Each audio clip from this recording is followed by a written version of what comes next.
Sita. Jadi kami ingin tahu bagaimana kurikulum di Politeknik Kutaraja ini berjalan. Apakah sudah relevan dengan semestinya?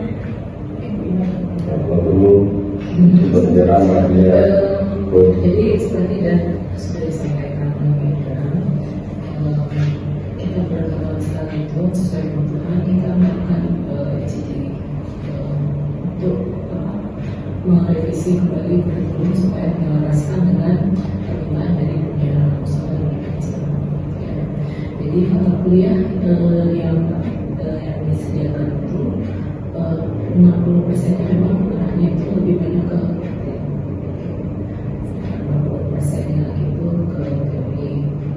Mahasiswa juga bisa jadi di dalam masa perjalanan mungkin ada permintaan teknikan untuk apabila sudah dirasakan cukup memadai gitu kan jadi mereka juga bisa memperoleh ilmu baru di luar untuk meningkatkan juga soft skill mereka kan mereka bisa aplikasikan. Jadi seperti tadi Pak Ibu juga disampaikan ya kan untuk mempersiapkan kurikulum tersebut kita memang mengundang dari pihak pemerintah dan konsep akuntansi dari perusahaan dari pembangunan dari kampus lain juga dari mahasiswa dari alumni. Jadi yang stakeholder yang kita ingin merasakan sesuai untuk kita undang mereka bisa memberikan masukan jadi masukan kegiatan FGD itu kita bisa mengembangkan ini profilnya nanti seperti apa mahasiswanya itu akan jadi seperti apa dan itu salah satunya itu mungkin untuk setiap prodi kewirausahaan karena kan vokasi itu kan bukan cuma dia kerja di luar daripada pihak lain dia juga bisa bergerak sendiri gitu kan jadi dia akan mahasiswa bukan cuma mungkin ada sebagian mahasiswa yang bekerja di industri sebenarnya tapi ya juga mungkin mahasiswa yang mereka tahu berminat untuk berusaha sendiri gitu ya dan seperti itu jadi dan juga seperti tadi kita juga melakukan benchmarking Malaysia gitu ya ke kampus-kampus lain juga yang ada di Indonesia supaya kita bisa mengikuti perkembangan gitu kan karena kan ini semakin lama kan ini semakin berubah ya kita bisa kerja dengan temporing memang harus bertempat gitu kan jadi kita harus lebih fleksibel gitu mahasiswa juga kita persiapkan seperti itu. Apalagi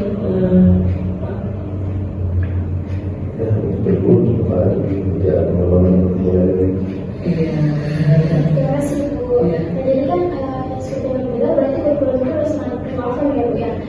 Terus kami mau tahu nih Bu, bagaimana sih sejarah dari Politeknik Kutaraja ini? Ya, jika dia kerja pendidikan Politeknik Kutaraja ini ada banyak owner itu adalah Pak Budi Sulaiman di orang Aceh sekarang dari sini di Medan itu usaha yang sukses di Kota Medan dia memang konsen terhadap dunia pendidikan sehingga beliau melihat potensi di Aceh sangat bagus dan ingin memajukan pendidikan Aceh beliau mendirikanlah Politeknik Kutaraja dan Politeknik Kutaraja mulai beroperasi itu tahun 2018 sampai dengan saat ini organisasi juga putra-putra terbaik daerah dan putra-putra terbaik di Aceh nggak bilang lagi harus ada Politeknik. Kenapa beliau mengambil Politeknik ekonomi dan bisnis karena beliau melihat ke depan itu adalah sangat besar. Apalagi prodi-prodi yang ada di sini atau tidak ada di luar sana. Juga adalah manajemen publik, analis keuangan, administrasi perkantoran, mungkin kalau tadi sudah familiar. Jadi beliau melihat ke depan, ya, manajemen informasi publik, kita harapkan nanti lulusan dari sini mereka menguasai analisis terhadap pendidikan publik ya minimal mereka bisa masuk ke ranahnya tenda atau tenda itu depan gitu. Untuk bagian analis keuangan itu beliau analis keuangan itu bicara itu ke dunia perbankan ataupun non lembaga keuangan. Di sini banyak perbankan dengan apa lembaga non bank, dan itu analis itu masih kurang. Bukan dasarnya basic analis, bukan rata-rata yang bekerja di bagian analis itu bukan dasarnya basic analis. Biasanya juga di dalam adanya juga untuk administrasi perkantoran. Tidak semua orang menguasai administrasi perkantoran, rata-rata untuk administrasi perkantoran otodidak atau berjalan ke pelanggaran itu tidak memahami bagaimana tatanan administrasi yang lain. Kalau akuntansi asofobia rata-rata kampus memiliki program studi kita berlandaskan itulah beliau mendirikan materi keuangannya. Kalau politik investasi teknik ya, dari jumlah politik pada investasi tapi tidak kita di sini lebih ke bagian dan bisnis. Jika bakalan beliau memajukan putra-putra itu di Aceh, jadi mereka yang di luar yang di sini. Terima kasih Bapak Ibu. Pastinya di Politeknik Kota Raja ini pasti ada pergantian pemimpin, baik dari pemimpin yang lama dan yang baru. Dan pemimpin yang baru pun pasti ada perubahan baik dari segi apapun di Politeknik ini. Nah, bagaimana perubahan yang telah diterapkan oleh pemimpin yang baru pada saat ini? Ya, terkait pemilihan kita baru pemilihan awal itu 2018 akhir sampai dengan awal 2020. Jadi beliau balik ke sana digantikan dengan yang baru sekarang itu Desi. Nah, karena kita baru tidak ada harus kita pelajari. Namun demikian seiring berjalannya waktu sekarang sudah terjadi peningkatan di berbagai bidang. Ya, sebelumnya masih kurang, sekarang sudah jauh lebih baik. Sistem pun sudah mulai kita bangun karena kita ini sewaktu kita berdua semua kita sih baru berbagai latar belakang basic. Jadi bukan basicnya dosen, ada yang dari industri, ada yang dari pengusaha dan sebagainya. Tidak dosen-dosen bekerja di sini termasuk saya itu bukan basicnya dari akademik, bukan bekerja dari kampus. Kita dari luar semua bergabung di sini untuk membangun politik, termasuk direktur sendiri. Nah, ketika belum menjabat, kita coba ramu bagaimana sih konsepnya, apa sih yang mau kita capai dari Pak Ahmad sekarang. Jadi saya lihat dengan kepemimpinan beliau untuk banyak dari Pak Penghargaan salah satunya 2023 kemarin itu kita politik terbaik di Aceh versi LPT 13. Dan alhamdulillah juga mahasiswa kita banyak bukti ini 3 dan 2 ya, itu dari program juga semasa kepemimpinan Indonesia sendiri. Jadi sepasang beliau itu IPA kita dapat dari bahasa, komputer, semua. Tapi kalau dibilang relevan dengan dunia industri secara langsung sudah terlalu karena juga kita di sini menghadirkan praktisi yang dari dunia industri untuk bekerja di sini. Seperti itu. Bagaimana? Apakah menurut Bapak Ibu pendidikan vokasi di Politeknik Kota Raja ini sudah cukup membuat lulusannya untuk langsung terjun ke dunia kerja? Oke, saya cakap ya. Sejauh ini berdasarkan dari hasil research study kita bahwa lulusan dari Politeknik Kota Raja sekitar 50% itu sudah memiliki pekerjaan meskipun bukan PNS dan diterima di perbankan, keuangan dan perusahaan swasta. Dan ada juga banyak yang membuka usaha sendiri seperti kita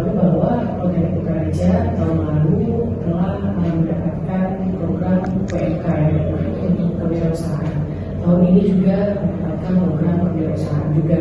Jadi di program itu mungkin usia juga dapat ya kewirausahaan mereka itu dari program tersebut mahasiswa juga diajarkan terkait dengan berwirausaha. Jadi mungkin dari program itulah mereka memiliki ada semangatnya ataupun ilmunya lah terkait dengan wirausaha, sehingga setelah lulus tidak hanya di sektor perkantoran saja mereka bekerja, tapi mereka ada juga yang melihat membuka usaha sendiri.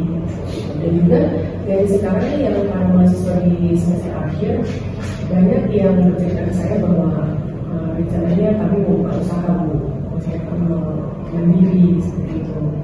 Ya, kan itu juga tujuan dari kampus kita sebagai kampus vokasi, lebih sudah bisa terwujud lah, bahwa tidak perlu tergantung juga ke sektor pemerintahan atau swasta, tapi juga bisa berdikari. Bagaimana perkembangan pendidikan vokasi yang dari Politeknik Karaji ini?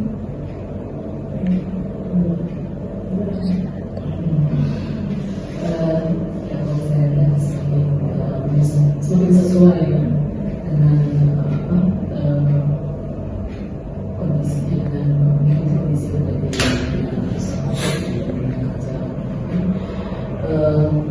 jadi memang kita itu juga di bidang praktisi yang bersesuaian dengan penelitian yang ada di PT Prodi.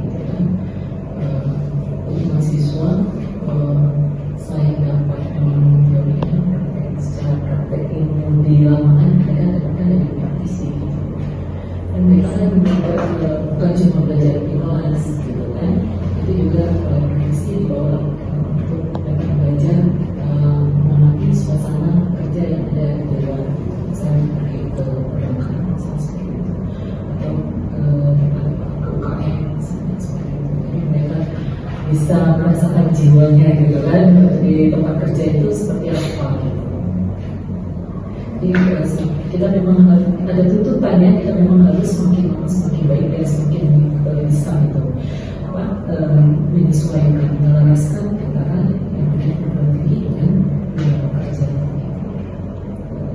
Memang seperti itu. Supaya mahasiswanya memang tujuannya adalah siap kerja baru lulus. Jadi nggak kaku lagi. Terima kasih bukunya. Dari pendidikan vokasi yang ada di Politeknik Utara ini, apakah ada kendala dan tantangannya apa saja?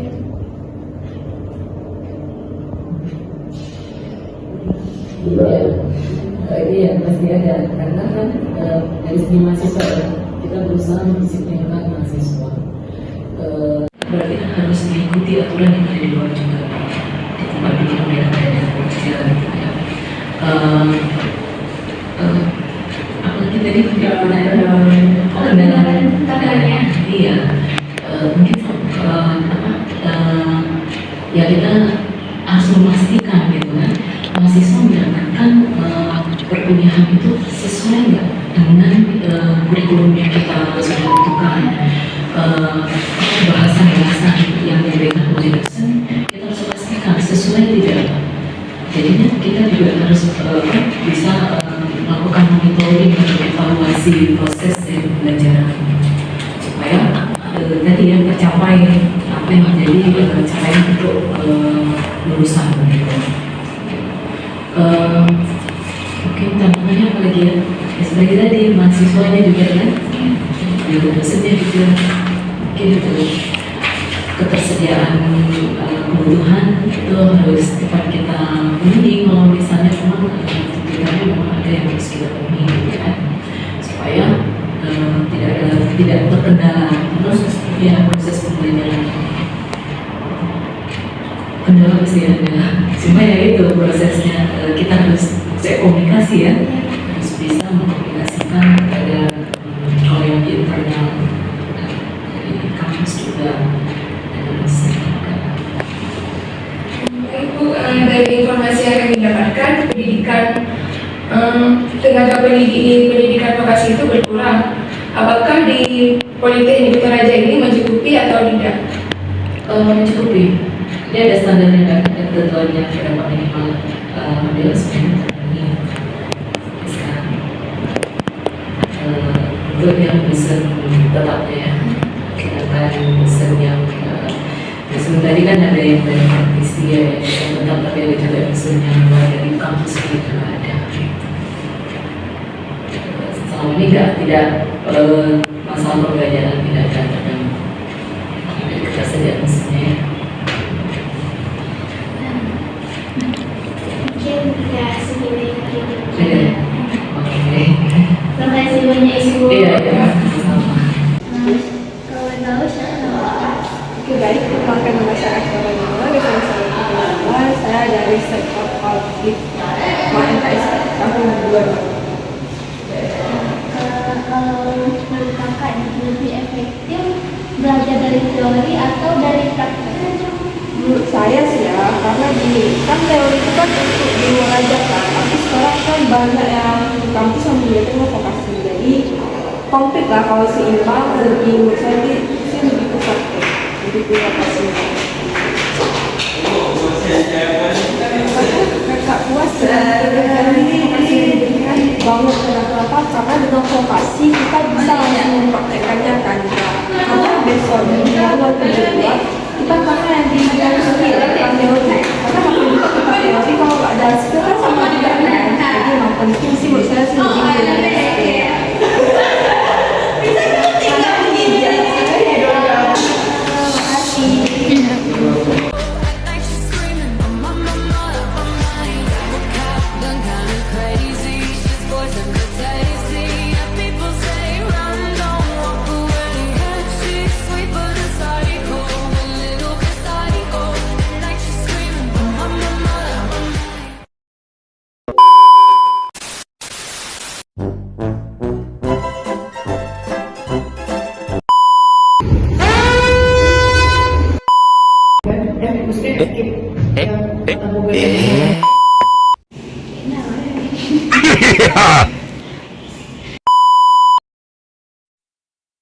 Huh?